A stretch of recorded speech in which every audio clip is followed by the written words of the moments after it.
El tercer llamado del día de hoy, terminando este día, es un llamado a reforzar la vida de oración. Un llamado a reforzar la vida de oración.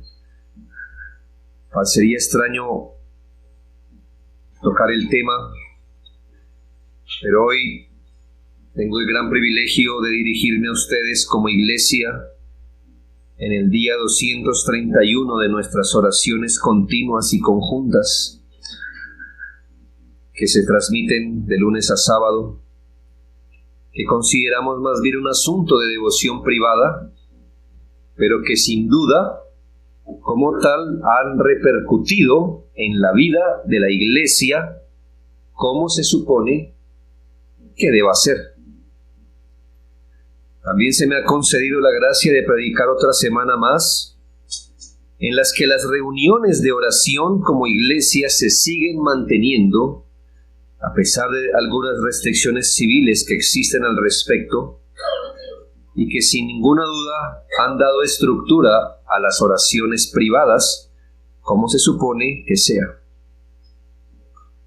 Es un privilegio que el Señor nos ha concedido haber mantenido una rutina de oración en días oscuros como los que vivimos, y debemos reconocer que de no ser por la asistencia divina que nos ha sido dada, seríamos hoy día un ejército medroso, caminando temblorosamente bajo la andanada de miedo que se ha desatado sobre el mundo. Tenemos el gran privilegio que aún si no hubiésemos recibido nada de lo que hemos pedido en estos días, hemos tenido la ganancia enorme y sin igual de frecuentar el trono de la gracia, de estar delante de nuestro Dios y Padre con la mediación del Señor Jesucristo y la ayuda de su Espíritu. Es decir, si la oración no fuera solo pedir lo que Él puede darnos, sino incrementar nuestra comunión con Dios mismo, entonces, si no hubiésemos recibido más que el aumento de nuestra intimidad con Dios, entonces ha valido la pena ser constantes en la oración. Pero hemos recibido mucho más que eso. A la verdad, quizás lo lleguemos a apreciar al ver que mientras alrededor, como dice Éxodo 10:23, ninguno vio a su prójimo, ni nadie se levantó de su lugar en 3 días, mas todos los hijos de Israel tenían luz en sus habitaciones. Usted sabrá cómo aplicar esta palabra. Y sin embargo, pese a que hemos ido un paso más adelante en nuestra vida de oración, hemos de aceptar que nunca oraremos como es debido, que aún en los campos de la oración somos aprendices, y que sin duda necesitamos el agua revitalizadora de la palabra de Dios para que esta santa costumbre no venga a caer en ningún hoyo, en uno de los muchos que existen y que pueden apagar el espíritu de oración, aun cuando el acto pudiera permanecer por mucho tiempo más. Y atienda esto, a veces el espíritu de oración se va, aunque la costumbre de orar quede. No queremos tal cosa. Así que haré un llamado al cuidado a nuestra vida de oración. Que estas exhortaciones, espero, irradien de vida y luz la vida privada, familiar, social, es decir, las transmisiones, y la vida eclesial de oración. Así que ahí van mis cuidados. Primero, cuidémonos, hermanos, de perder de vista la naturaleza de la oración. Cuidémonos de perder de vista la naturaleza de la oración. No solo que la naturaleza de la oración es un acto verdaderamente espiritual, sino que no perdamos de vista el para qué se nos dio este medio de gracia. Hablemos de lo primero, que exhorto, animo a los hermanos, a mí mismo también, a no perder de vista que la oración, que la naturaleza de la oración es un acto verdadera, primaria y esencialmente espiritual. Eso quiere decir que orar es más que mover los labios en cierta dirección y dejar salir de los labios ciertas peticiones. Eso corresponde a lo que pueda hacer el cuerpo. La oración es un acto principalmente espiritual. La oración es un acto que va más allá del asunto de las palabras. Efesios 6:18 nos exhorta orando en el Espíritu. Y Judas 20 dice: pero vosotros, amados, edificándoos sobre vuestra santísima fe, orando en el Espíritu Santo. Como usted puede ver entonces, orar es más que dejar salir unas palabras, sino que se debe orar en el Espíritu Santo, lo que nos indica que es necesario orar en espíritu y no solo de labios, no es un ejercicio solo de labios, pero que es necesario orar en la capacidad, poder y gobierno del Espíritu Santo. Recuerdo que Romanos 8:26 afirma: y de igual manera el Espíritu nos ayuda en nuestra debilidad. Pues, ¿qué hemos de pedir como conviene? No lo sabemos, pero el Espíritu mismo intercede por nosotros con gemidos indecibles. Orar en el Espíritu es orar sinceramente, reverentemente, humildemente, perseverantemente, con fe, sumisión, en nombre de Cristo, de acuerdo a su voluntad. Quiere decir, hermanos, que si nuestra vida está gobernada por el Espíritu de Dios, oraremos así. Pero, hermanos, orar en el Espíritu va más allá de esto. Orar en el Espíritu Santo es experimentar disposición y libertad para clamar al Señor. Es hallar por el Espíritu Santo esa libertad, esa soltura para orar, contrario a un corazón apretado, lento o resistente a la oración, al que se le dificulta, al que le es oneroso y pesado mantenerse en oración. Orar en el Espíritu también significa orar sostenidamente. Al contrario de esas oraciones interrumpidas, intermitentes, desconcentradas. Orar en el Espíritu significa orar con un ánimo sostenido, con afectos sostenidos, con peticiones sostenidas y con acciones de gracias. Orar en el Espíritu también significa orar profundamente, contar esas peticiones que salen solo de la boca, pero que éstas salen del corazón con convicciones tan reales, con una guía tan real que nuestra alma está lúcida y experimentamos el provecho de haber pasado un tiempo en oración. Orar en el Espíritu también significa que oramos de manera que nuestras virtudes espirituales se incrementan en medio de la oración. A veces, por ejemplo, la oración nos deja pensativos, humillados, meditabundos, a veces con un sentido de satisfacción y paz. Como puede ver, hermanos, orar en el Espíritu Santo está fuera de nuestro alcance, por eso el Espíritu nos ayuda y nos debe ayudar en nuestra debilidad para orar como conviene, como es debido. Dije que la primera exhortación era que deberíamos jamás perder de vista la naturaleza de la oración. Yo entiendo, hermanos, que hemos avanzado un poco en nuestra vida de oración, pero, hermanos, necesitamos ir más allá y aprender a orar en el Espíritu Santo, como he descrito anteriormente. A veces ponemos solo el énfasis en las palabras que estoy diciendo. Obviamente es importante aún los hermanos que dirigen las oraciones es muy importante, pero hermanos, nunca se nos debe olvidar que la naturaleza de la oración es netamente espiritual, es un ejercicio demasiado espiritual. Pero también le dije que la naturaleza de la oración es para el que se nos dio este medio de gracia. Nuestro texto en 1 de Juan 5, 14 y 15 subraya la naturaleza de la oración, con 3 frases que son singulares. Que si pedimos, luego dice cualquiera cosa que pidamos, y luego dice las peticiones que le hayamos hecho. ¿En qué consiste entonces la oración? Esto nos recuerda, hermanos, que la oración es el medio destinado por Dios para pedir.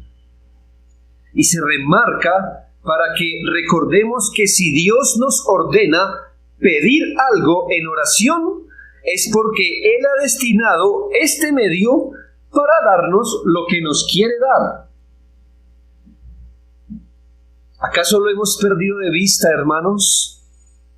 Se supone que mientras más maduremos en oraciones bíblicas, entre más maduremos en oraciones espirituales y entre más constantes nos volvamos en oración, entonces, ¿qué deberíamos estar viendo entre nosotros sino más abundantes cosas de parte de Dios en nosotros y en medio nuestro?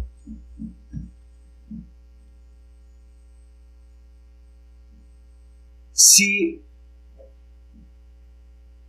yo le digo que le daré tantos mercados como bonos me haga llegar a mí, y si usted viene con un bono al mes, y otro viene con un bono a la semana, pero otro viene con un bono cada día, ¿qué espera usted al final de mes? Que quien tenga más mercados, el que fue más asiduo. Y entonces, hermanos, si la naturaleza de la oración es pedir al Señor, y si maduramos en la oración que es bíblica, y si maduramos en oraciones espirituales y más constante, ¿qué deberíamos estar experimentando en la iglesia? Sino una mayor y más abundante respuesta de Dios y tener más de lo que estamos pidiendo al Señor, más del poder de Dios en nuestro medio a todo nivel en las muchas respuestas de las cosas que hemos pedido. Es claro que la oración no es solo pedir, por supuesto. Se trata también del reconocimiento de la majestad de Dios en el corazón, lo que nos librará de tratar en la oración como si Dios fuera un dispensador cósmico de lo que pedimos, sino que también la oración se trata de sobrecogernos humildemente ante el poder de su gloria. Ciertamente la oración, aunque sea su naturaleza la de pedir, debe ser embadurnada con mucha gratitud. Sean conocidas vuestras peticiones delante de Dios en toda oración y ruego con acciones de gracias. Filipenses 4:6. Pero hermanos, reconociendo que la oración no es solo pedir, sino también sobrecogernos a la majestad de Dios, no es solo pedir, sino dar acciones de gracias, eso no quita, hermanos, que la naturaleza de orar es pedir. De las muchas maneras en que pedir sea posible. 1 Timoteo 2:1. Exhorto ante todo a que se hagan, mire, todas las maneras de pedir: rogativas, oraciones, peticiones y acciones de gracias por todos los hombres. Así que la iglesia tiene en su mano, el creyente tiene en su mano muchas maneras de abordar al Señor en oración. Entonces quiero amarrar esto, hermanos. Nosotros jamás deberíamos perder de vista cuál es la naturaleza de la oración. Uno, que su énfasis está en el aspecto espiritual de la oración, en estar bajo el poder, el gobierno la dirección, las inclinaciones del Señor, tener la capacidad de orar con fluidez, con soltura, con concentración, con fervor, con ánimo sostenido, pero que también no olvidemos que la oración se nos fue dada para pedir a Dios lo que Él quiere darnos a través de ese bendito medio. Así que nosotros cuando oramos, si el énfasis es pedir, ¿qué significa, hermanos? Que cómo nos estamos viendo como mendigos, como pobres, delante del Dios que es rico en misericordia. Mi primera exhortación para reforzar la vida de oración es: cuidemos de perder de vista la naturaleza de la oración. Es otra forma de decir, hermanos, nosotros no estamos orando por orar. No estamos orando para cumplir con una transmisión o con un culto. Estamos orando, hermanos, porque queremos ver la gloria de Dios en nuestro medio. Queremos ver lo que Él nos enseñó a pedir en nosotros. O si no, hermanos, no estamos haciendo nada orando. Sería como tirar un caricellazo a ver qué sale. No. Queremos madurar, hermanos. Ir más profundo en la oración para tener de Dios lo que Él quiere darnos a través de ese medio. Y que no son pequeñas cosas las que Dios quiere dar a su pueblo a través de ese medio. Segundo, cuidémonos del formalismo en la oración. Tenemos la palabra formalismo, algo así como una especie de acto de una religiosidad fría delante del Señor, algo formal, algo como simplemente cumplir, quizás algo externo. ¿Cuántas personas hay que se quejan porque no disfrutan la oración? No la descuidan, pues no se atreverían a descuidarla, pero están lejos de encontrar placer en la oración. Quizás le dedicamos el tiempo programado, pero volvemos a ponernos en pie sin alivio, como un hombre que ha estado en cama, pero no ha dormido lo suficiente como para recobrar sus fuerzas. Cuando llega otra vez el tiempo de orar, nuestra conciencia nos vuelve a poner de rodillas, pero no tenemos una dulce comunión con Dios. No presentamos nuestras necesidades con la firme convicción de que Él las cubrirá. Después quizás de musitar una vez más nuestra ronda acostumbrada de expresiones, nos ponemos de pie tal vez más turbados en la conciencia y más afligidos en la mente de lo que estábamos antes.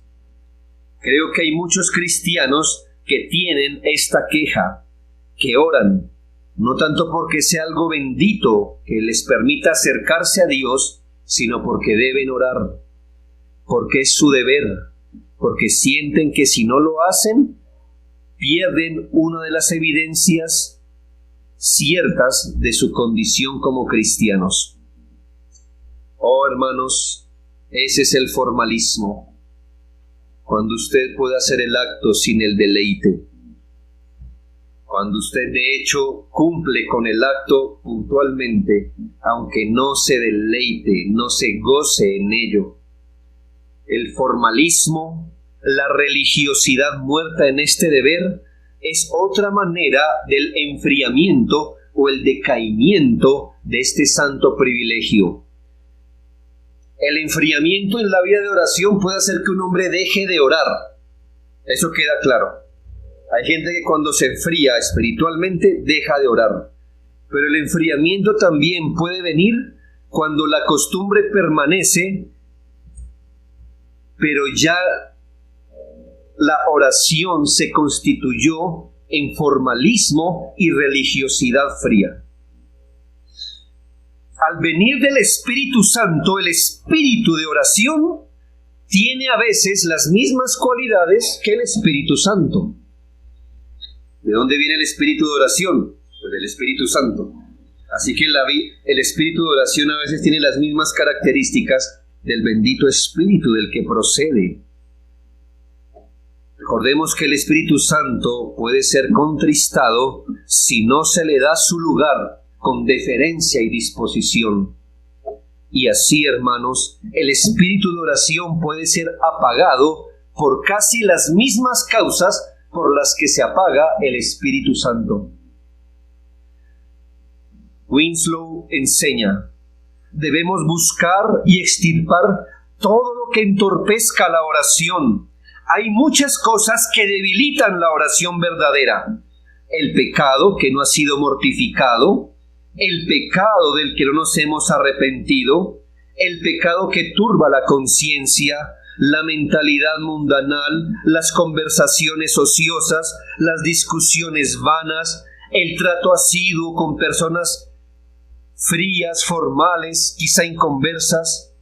Si se permite que todas estas cosas prevalezcan en su conjunto o por sí solas, la mente quedará incapacitada para conversar con Dios y el espíritu de oración en el alma se enfriará.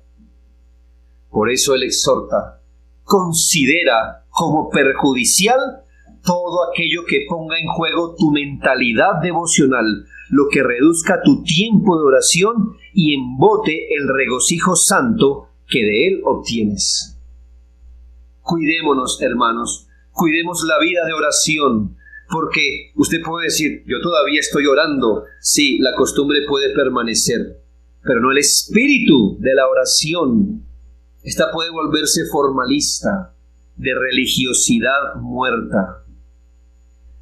Así que, hermano, atienda su vida y todo aquello que empiece a desangrar el espíritu de oración debe ser removido.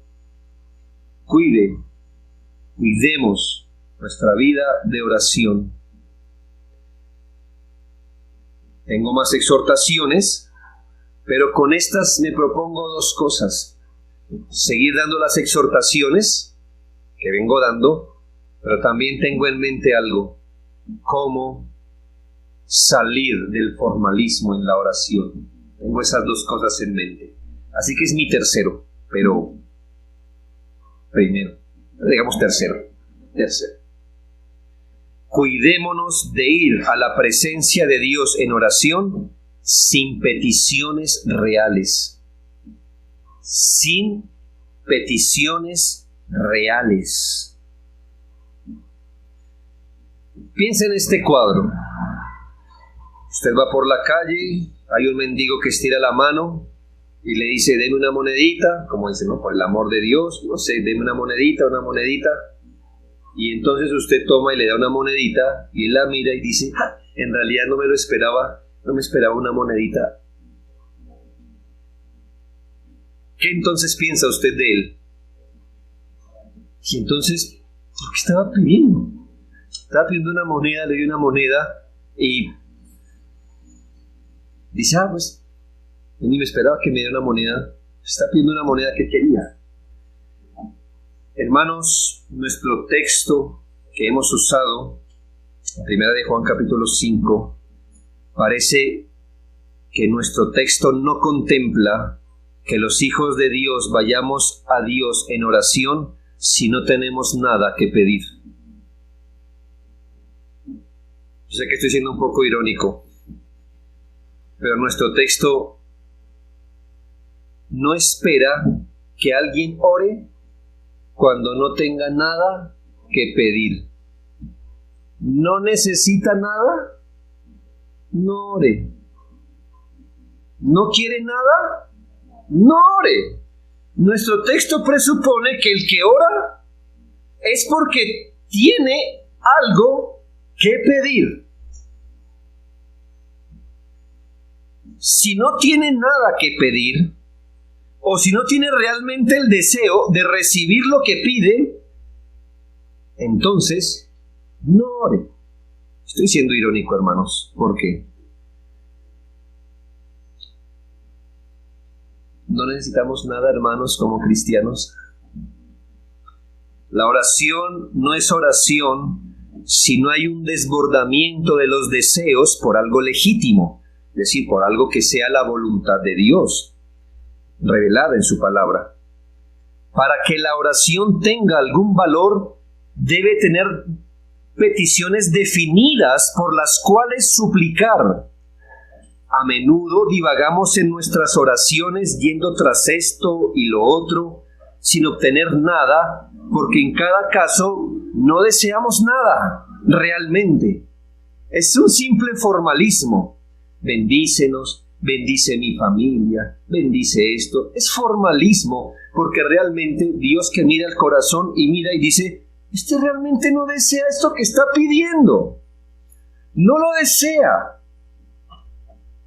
Hablamos acerca de muchos temas muchas veces en la oración, pero el alma no se concentra en objetivos claros. ¿Acaso ustedes y yo no nos ponemos a veces de rodillas sin haber pensado de antemano qué queremos pedirle a Dios, sino que lo vamos pensando en el mismo momento que estamos orando? Eso significa, hermanos, formalismo. Formalismo. No me diga que si le dicen, el presidente le va a conceder 5 minutos para concederle lo que usted pida. Yo le aseguro que usted mucho antes piensa qué decir, y no cuando lo ve al frente, usted diga, señor presidente, y ahí empieza la mente a decir, ¿qué le pido? ¿Qué le pido? Pero así es que oramos muchas veces. Y por eso, hermanos, no recibimos nada, porque en realidad no pedimos nada, porque realmente no vamos con el sentido de necesidad. Dios lo sabe. Podemos decir, Señor, danos, danos, danos, pero el Señor sabe que no es lo que realmente nosotros queremos. Lo hacemos por costumbre, sin motivación del alma. ¿Cuánto provecho habría en la oración si antes de orar preparamos el alma mediante la reflexión o autoexamen y viniéramos a Dios con una súplica real, con un objetivo que queremos alcanzar? El Hijo de Dios debe ser capaz de responder la importante pregunta, ¿cuál es tu petición? Y te será otorgada. ¿Qué es lo que pesa realmente en tu corazón? Deja que en tu boca salga lo que realmente está oprimiendo el corazón. ¿Qué es lo que realmente deseas? Eso es lo que tiene que salir por la boca. Al venir a la oración debemos ir con una carga o varias, de verdad, y con el deseo de verla satisfecha. Y así, si usted se acostumbra a cargar el corazón con peticiones reales, anhelará el tiempo de estar a solas con Dios para derramar su corazón delante de Él y pedirle esa cosa importante, ese asunto puntual y específico por la que su alma está suspirando sinceramente. Por eso, antes de orar, miramos nuestra alma, aquello que realmente desea. Exponemos esta petición a la luz de la palabra para ver si es conforme a su voluntad. Y ahora sí, hermanos, ahora sí oramos. Ahora sí oramos.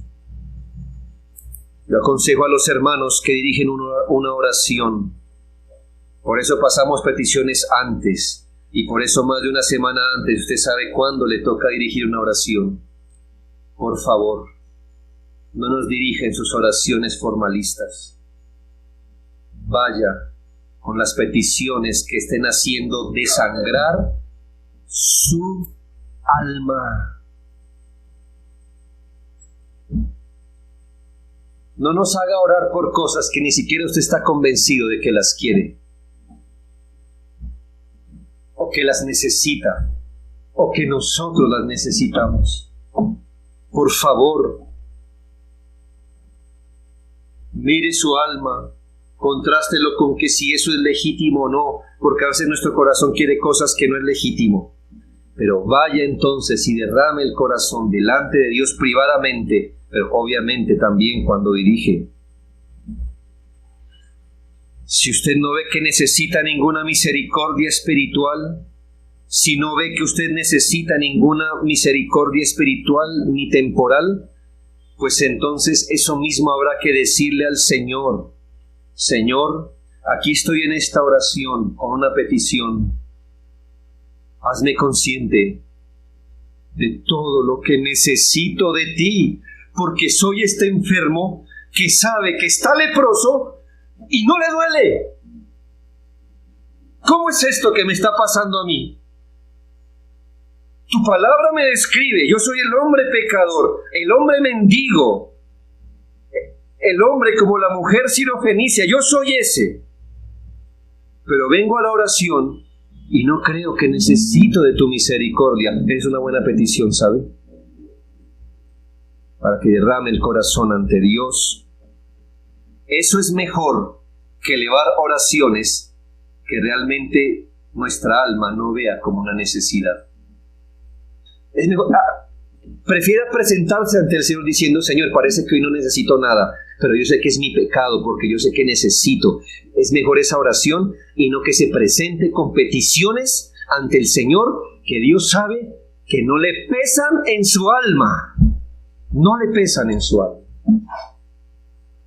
Alguno pensará que no tiene peticiones especiales por las cuales orar. Quizás algunos pasen por valles de prosperidad espiritual, estabilidad, qué bien.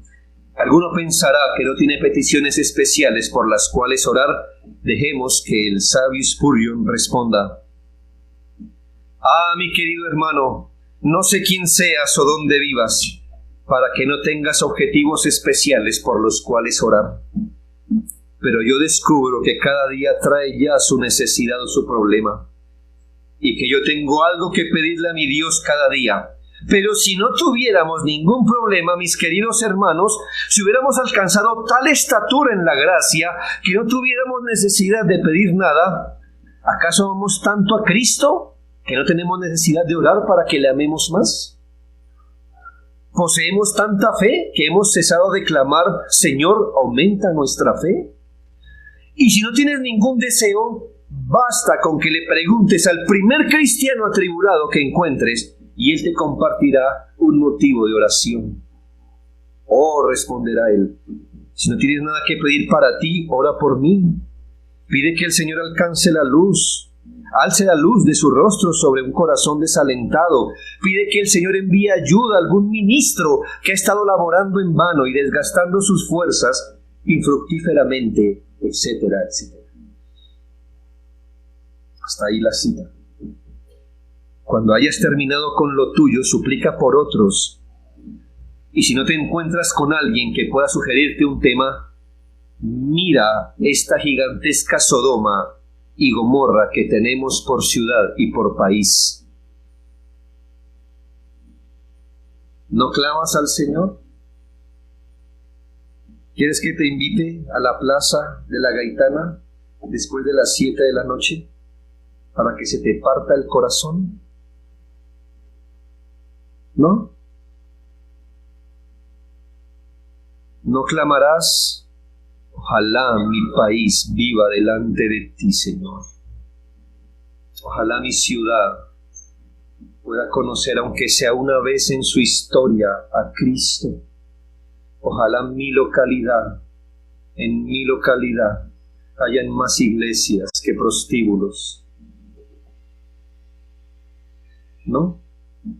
Tampoco le carga el corazón.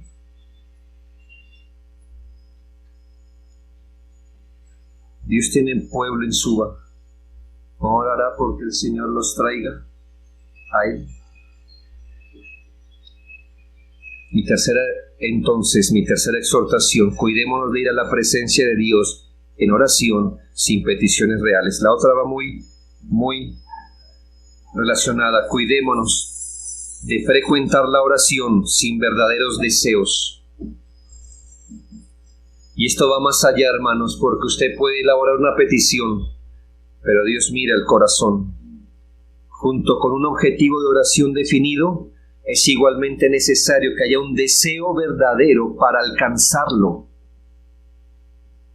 A veces oramos de una manera que nos dará igual si lo recibimos o si no, si se demora o si mañana lo recibimos.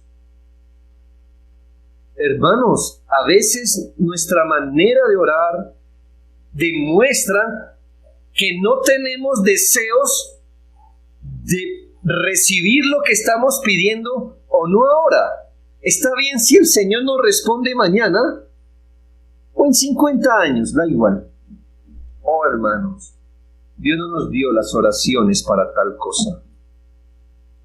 Oramos como aquella mujer que nos narra el libro de los Hechos. Dice en Hechos 12:5. El apóstol Pedro fue apresado, le recuerdo. Dice, así que Pedro estaba custodiado en la cárcel, pero la iglesia hacía sin cesar oración a Dios por él. Luego que Pedro fue librado milagrosamente, le recuerdo, un ángel lo despertó, lo atravesó por todas las guardias y lo dejó en la calle, y él todavía pensaba que era una visión. Cuando realmente se vio en la calle dijo, definitivamente el Señor me libró. Era ya muy tarde. ¿Y qué estaba haciendo la iglesia muy tarde? Orando. Me decía, pues que mañana el niño madruga. Bueno, ya estaban orando, qué sé, qué hora era. Pero Pedro ya estaba durmiendo y el Señor lo despertó y la iglesia estaba orando a Dios por él, su ministro, su pastor. Al otro día iba a ser sacado a la plaza a morir. Pedro fue librado como respuesta a la oración de la iglesia. Y dicen los versículos 12 al 16, y habiendo considerado esto, es decir, que se encontró así en la calle, dijo, no es una visión, soy libre de verdad. Y habiendo considerado esto, llegó a casa de María, la madre de Juan, el que tenía por sobrenombre Marcos, donde muchos estaban reunidos orando. Cuando llamó Pedro a la puerta del patio, salió a escuchar a una muchacha llamada Rode, la cual, cuando reconoció la voz de Pedro, de gozo no abrió la puerta, sino que corriendo adentro dio la nueva de que Pedro estaba en la puerta, y ellos le dijeron, ¿estás loca? ¿Esa era la fe con que estaban orando? ¿Por qué estaban orando? Por la liberación de Pedro. El Señor se los concedió, Pedro estaba allí, y ellos dijeron, es mentira. Ella aseguraba, así es. Ellos decían, es su ángel. Mas Pedro persistía en llamar, y cuando abrieron le vieron y quedaron atónitos. Oh, hermanos, nosotros no llegamos ni a esta iglesia, hermanos, la verdad. Ellos estaban a medianoche orando. Pero qué bueno que se nos dejó esto para la debilidad. ¿Cuál era su deseo? Real. Quizá ya habían dejado ir a su ministro en su mente. Quizá estaban pidiendo, Señor, dale fortaleza para morir como un buen cristiano. Ayúdale a pasar este trance amargo. Ayuda a que la iglesia quede firme después de que este hombre muera. Cosas me imagino, porque cuando Pedro tocó la puerta, en lugar de decir, estábamos orando justo por esto, dijeron, no, eso es su ángel, ¿quién sabe qué es eso? Muchacha loca. Dijeron ahí, ¿verdad?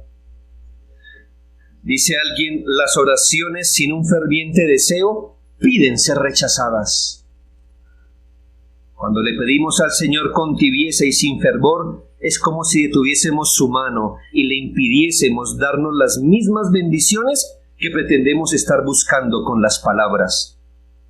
Hermanos, cuando tengamos un objetivo en la mira, nuestra alma tiene que ser tan poseída por el valor de lo que pedimos, por la gran necesidad de lo que rogamos, viendo como muy inconveniente que no tuviéramos lo que estamos pidiendo, y sólo así, cuando el alma se desborda de deseos, obviamente según la voluntad de Dios, nos veremos constreñidos a orar de verdad. Esa oración que sale así es la de verdad. Esas oraciones que no brotan de nuestras propias almas, que no provienen de nuestros profundos deseos, no pueden elevarse ante el Señor, pues el Señor no mira los labios más de lo que escruta el corazón. Él sabe si usted realmente desea lo que está pidiendo. Él realmente lo sabe. Dice el texto que Él nos oye en cualquier cosa que le hemos pedido. ¿Pero usted cree que está hablando de la boca? Hermanos, de lo que pedimos de corazón. No podemos elevar como una petición a Dios lo que realmente no es una necesidad para nosotros. No podemos decir te rogamos, Señor, cuando en verdad no nos importa mucho si nos lo concede o no, o si lo concede mañana o en 50 años. No hay súplica sin esa urgencia del alma, por lo que la vida de oración es cargarse con deseos profundos de las cosas que pedimos. Si comprendiéramos la grandeza del ser a quien suplicamos, sería suficiente para reprimir toda ligereza en nuestras peticiones y orar como conviene. Quinto, cuidémonos de argumentar en la oración con sabiduría bíblica. Cuidémonos de argumentar en la oración con sabiduría bíblica. Debo hacer una aclaración, hermanos, antes. Entendemos que la oración no es mejor. Entre mejor argumentemos ante el Señor, entre más largas e intrincadas sean los argumentos que usamos para con Dios. ¿Me hago entender? Quedemos claros. Dios mira el corazón y hasta los suspiros del corazón mira Él. Yo entiendo eso y entendemos eso, ¿verdad? Estoy esforzándome por decir que el asunto de la oración es mucho más que el asunto de labios. ¿Estamos claros? Pero, el Señor también nos enseña a que debemos madurar a la hora de aprender a argumentar ante el Señor nuestras peticiones. Debemos aprender a orar presentando nuestros argumentos delante de Dios, no para reposar nuestra oración en el argumento y decir, entre mejor argumente, más tendré el oído de Dios. No. Dios es tan omnisciente que según Salmo 139:4, aún no está la palabra en mi lengua, he aquí, oh Jehová, tú la sabes toda. A veces no somos capaces de argumentar bien la oración, pero el Señor conoce el deseo del corazón y para Él eso es la oración. Pero Dios ha querido interactuar con nosotros de manera que articulemos oraciones y hagamos ruegos y elaboremos peticiones. Si así no fuera, el Señor hubiera dicho, tengan el deseo de que Dios sea glorificado, tengan el deseo del pan de cada día, tengan fuertes deseos e intenciones por ser librados de sus pecados. No, dijo, oren así. Y argumentó de una forma lógica, de una forma profunda, aunque sencilla, pero profunda, porque Dios quiere interactuar así con nosotros. Para eso nos dio el raciocinio. Ahora, no solo es bueno aprender a argumentar en la oración, porque esto le hará orar más conscientemente y alejarse del formalismo en la oración, porque se ve usted obligado a pensar mucho antes de orar. Y eso lo va a alejar del formalismo. Sino que hace usted una oración más llena de vida, porque Dios mismo ha deseado que argumentemos ante Él. Entonces es necesario aprender a razonar o argumentar delante de Dios, a presentar nuestro caso en la mejor disposición, con la mejor motivación y en los mejores términos. Debemos madurar en la vida de oración, así que aprenda a argumentar. Si le va a citar la Biblia a Dios, debe estar seguro de interpretar bien su libro. ¿Me hago entender? Si va a sacar un argumento bíblico, Padre, tu palabra dice, es mejor que su palabra diga. y diga en ese sentido. ¿Ya? No se atreva a ir delante de Dios con Biblia mal interpretada. ¿No es quién la inspiró? Y él va a decir, ¿qué es esto? ¿De dónde sacas esto, hijo mío? Si ese versículo no quiere decir eso. ¿Ya? No quiere decir que no podamos citar la Escritura. Hace parte de nuestro argumento, pero tendrá que citarla bien, porque le recuerdo que hubo alguien que se la citó mal y fue reprendido. ¿Quién? Satanás. Ah, ¿me viene con la Biblia? Ah, bueno. Pero mire, porque escrito está, también. La oración, así vista, es una lucha. Y deberíamos luchar en el alma para tener la persuasión de haber puesto en realidad la oración en manos de Dios y que Él la responderá en su voluntad. Claro, insisto, no es que las mejores oraciones son las que mejor argumentan. No se trata de lo largas o intrincadas que sean. Dios observa el alma, aunque la boca no se abra. Pero es mejor que aprenda a mover la boca de acuerdo al razonamiento del corazón hasta cuando eso le sea posible a usted. Puede ser un argumento sencillo, pero bueno. Tenemos el ejemplo de la petición de la mujer sirofenicia en Marcos 7, 27 al 29. Marcos 7, 27 al 29. Pero Jesús le dijo, ¿cuál era la petición de ella? Ella no era formalista, ¿verdad? No era muy formalista, sino que mi hija está enferma. Señor, mi hija está enferma, sana a mi hija. Era una petición de verdad. Y el Señor le dice, deja primero, porque era una mujer siria, era gentil, deja que primero se sacien los hijos, es decir, los judíos. Porque no está bien tomar el pan, las bendiciones de los hijos, y echarlo a los perrillos.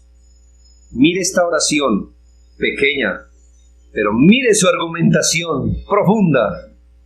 Sí, Señor, pero aún los perrillos debajo de la mesa comen de las migajas de los hijos. Pocas veces el Señor se detuvo y dijo, un momento, ¿qué es esto? Esta fue una de las veces. Mire que no dijo hipóstasis, bla, bla, bla, predestinación, infralapsarianismo y bla, escatología, premilenarismo, futurismo. Si usted lo quiere decir al Señor en privado, hágale. Hágale. Pero dígame usted si esa mujer no apeló a la misericordia de Dios y a su indignidad con esas palabras. Mire, algo así como, Señor, es que precisamente estoy pidiendo una misericordia porque no la merezco. No vengo delante de ti a mirarte a los ojos, estoy detrás tuyo, siguiéndote como un perrillo, porque eso es lo que soy, lo acepto. Tú tienes algo que dar que yo no tengo. Tú eres misericordioso, yo soy la necesitada. El Señor dijo, eso es fe. Note la argumentación sencilla y un poco más profunda de Abraham. Mira que no es tan intrincado, pero es profundo. Génesis 18, 23 al 25. Son solo ejemplos. Y se acercó a Abraham y dijo, ¿destruirás también al justo con el impío? Quizá haya 50 justos dentro de la ciudad. ¿Destruirás también y no perdonarás al lugar por amor a los 50 justos que estén dentro de él? Lejos de ti el hacer tal, que hagas morir al justo con el impío, y que sea el justo tratado como el impío. Nunca tal hagas. El juez de toda la tierra no ha de hacer lo que es justo. Breve, puntual, bien argumentado. Yo sé que el Señor no vio la argumentación, pero ¿qué salió de la boca de Abraham? Señor, yo estoy impactado de tu justicia y me cuesta creer que en esto haya injusticia. El Señor le dijo, exacto, no la habrá. Tranquilo, no la habrá. Esto es presentar un argumento breve, bíblico, humilde. Pero si usted quiere, hay argumentaciones intrincadas en la Biblia de oración, como la de Colosenses 1, 9 al 12. Bueno, ¿quiere argumentación más fuerte? También la hay. Colosenses 1, 9 al 12. Por lo cual también nosotros, desde el día que lo oímos, no cesamos de orar por vosotros y de pedir que seáis llenos del conocimiento de su voluntad en toda sabiduría e inteligencia espiritual, para que andéis como es digno del Señor, agradándole en todo, llevando fruto en toda buena obra y creciendo en el conocimiento de Dios, fortalecidos con todo poder, conforme a la potencia de su gloria, para toda paciencia y longanimidad, con gozo, dando gracias al Padre que nos hizo aptos para participar de la herencia de los santos en luz. Eso es argumentar, hermanos, la oración. Son oraciones que mientras el apóstol Pablo dijo, Señor, ahí empezó a pensar a ver qué le decía al Señor. O sea, que planeaba y argumentaba bien delante del Señor. Esto, permítanme seguir insistiendo, que el argumento de la oración es para Dios y no para los hermanos. Sigo insistiendo, hermanos. Hemos mejorado un montón, gloria a Dios, pero todavía a veces se nos sale. La oración es para Dios. ¿Alguna vez tuve? Y si aquí está el hermano, los hermanos, perdónenme, no lo tengo en mente. Solo quiero decirle. Alguna vez yo estaba en una transmisión, ¿verdad? Orando. Parece que en la mitad de la transmisión se desconectó mi llamada y yo seguí orando. El hermano parece que intentó llamarme para que yo me reactivara. No le entró la llamada. Él terminó la oración. Yo seguí orando. Y claro, oré media hora con el teléfono aquí. Ya no tenía la llamada. ¿Me hago entender? Y ustedes siguieron la oración. ¿Qué, hermano? ¿Terminó? Cuando se terminó, alguien dijo, pero perdió los 15 minutos. Dije, no, es que no estaba orando para usted. Yo estaba orando a Dios. No para que usted me oyera. Lo siento. No perdí ese tiempo. Oré, es que no estaba orando para que usted me escuchara. Ni para usted. Estaba orando a Dios. Y eso me hizo entender a veces la perspectiva con la que estamos orando, hermanos. Hermanos, estamos orando a Dios. No le estamos orando a una transmisión o para que nos escuchen. Estamos orando a Dios. Y argumentamos en la oración para Dios y no para los hermanos. ¿Y por qué les digo? A veces brota un espíritu predicador en medio de la oración. Llamémosle así. Y a veces yo miro el teléfono y digo, ¿le está diciendo eso a Dios? Porque me estoy sintiendo aludido, no sé por qué. No sé por qué. Mire, escuche esto. No la tomé de ninguno de ustedes, me la inventé ayer, Juan Tierra. Quiero ilustrarlo. Señor, haznos santos, porque como iglesia debemos ser santos. Y la santidad no es de cosas externas, sino del corazón, porque nada sacamos con los actos si el corazón está desviado. Y podemos ser hipócritas pensando que si externamente somos correctos, todo anda bien. Un momento, eso parece un sermón, no una oración. Un momento, ¿Quería un espacio para hablarle a los hermanos? Pídamelo. ¿Quiere se lo concedo? El hermanito tal vez quiere decir algo.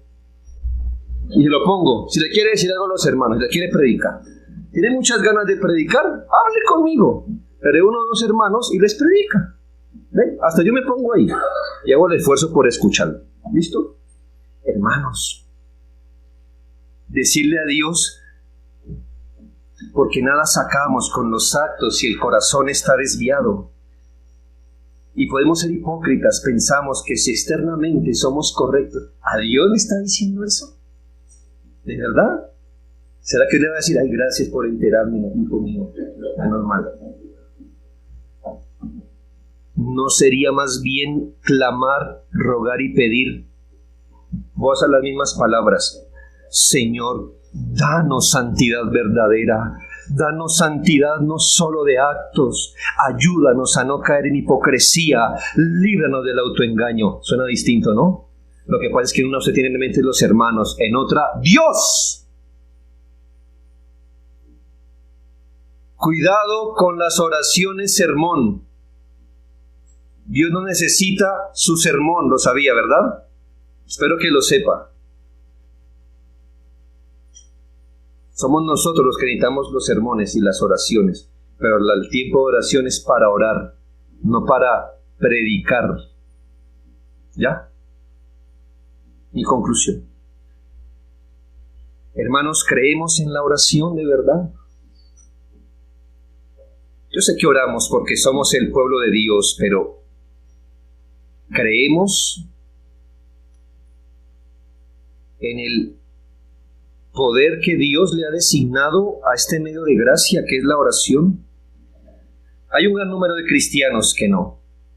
Piensan que es algo bueno. Creen que algunas veces la oración concede cosas, pero no creen que la oración verdadera tenga siempre éxito.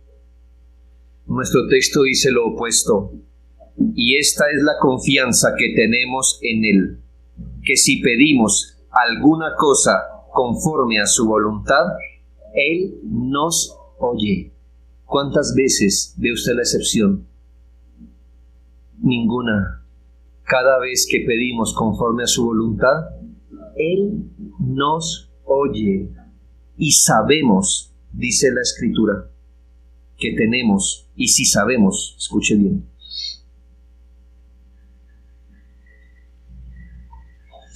traspapelé el texto, pero el punto es, y si sabemos que tenemos las peticiones que hayamos hecho. No negamos la soberanía de Dios, hermanos.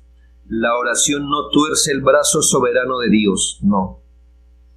Pero Dios quiso que muchas cosas dependieran de la oración.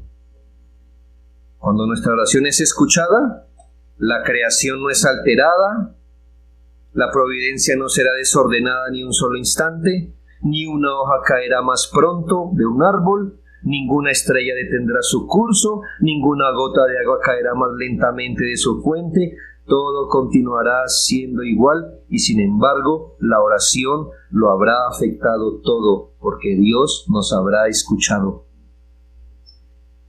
Pero si bien la oración no tiene poder en sí misma, aparte de la gracia y la voluntad de Dios, la oración tiene una influencia invariable y segura, tan palpable, porque dice Santiago 5:17, Elías era hombre sujeto a pasiones semejantes a las nuestras, y oró fervientemente para que no lloviese, y no llovió sobre la tierra por 3 años y 6 meses. Uno dirá, entonces oremos para que llueva o no llueva. Hermanos, tenemos muchas mejores cosas que pedir, ¿no creen? Que se seque o no su ropa, discúlpenme. Pero ay Señor, que no llueva para que no me moje. ¿Qué nos interesa, hermano, la ropa del patio? Y que usted no se agripe. Discúlpenme, hermano.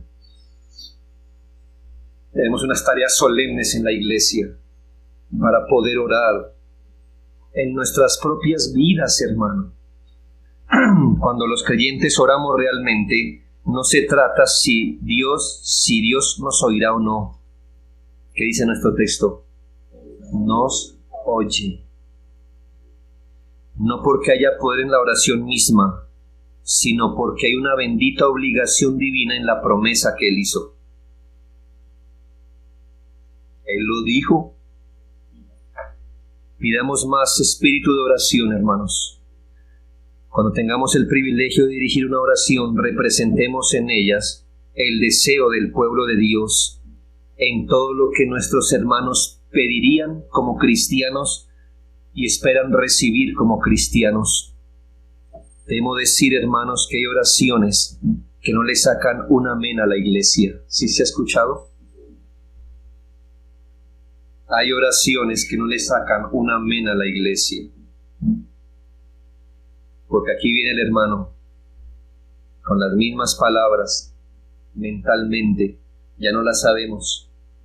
No hay poder, no hay convicción, no hay argumento. Y casi que empezamos con vida de oración y nos adormecemos. Cuando él dice amén, casi que la mayoría decimos, menos mal. ¿Sí? Yo los he escuchado suspirar a ustedes, hermano, como de Señor, libéranos de este momento oscuro que estamos pasando a la luz de esta oración tan monótona, formalista, repetitiva, que hasta no sabemos si el hermano entendió qué cosa es lo que estaba pidiendo. No estamos orando para sacarle amenes a la iglesia. Pero hermanos, cuidémonos de dirigir una oración que pase por encima de la cabeza de la iglesia, que no represente los intereses de la iglesia, una oración que no sea argumentada en el poder del Señor, fría, formalista, sin sentido, difícil de seguir, desprovista de deseos fervientes. Con esto no quiero desanimar a ningún varón miembro de la iglesia que ore públicamente, sino que se anime a orar bíblicamente y pida más espíritu de oración. Hermanos, es una santa costumbre, yo oro toda la semana por el sermón del domingo. El hermano que dirige orará una semana para poder poner los himnos. ¿Por qué no orar toda una semana para mi intervención en las reuniones de oración, en la transmisión? Hermanos, oremos fervientemente al Señor, ya que Dios nos ha traído hasta aquí, día 231 de una oración continua, y nos ha concedido el mejor de los escenarios para orar. Una pandemia, cuando habíamos tenido una, hermanos. ¿Cuándo? ¿Queremos otra? No, ¿verdad? Pero ¿qué hemos recogido, hermanos? Gloria a Dios. Entonces maduremos más y reforcemos cada momento nuestra vida de oración. Oremos.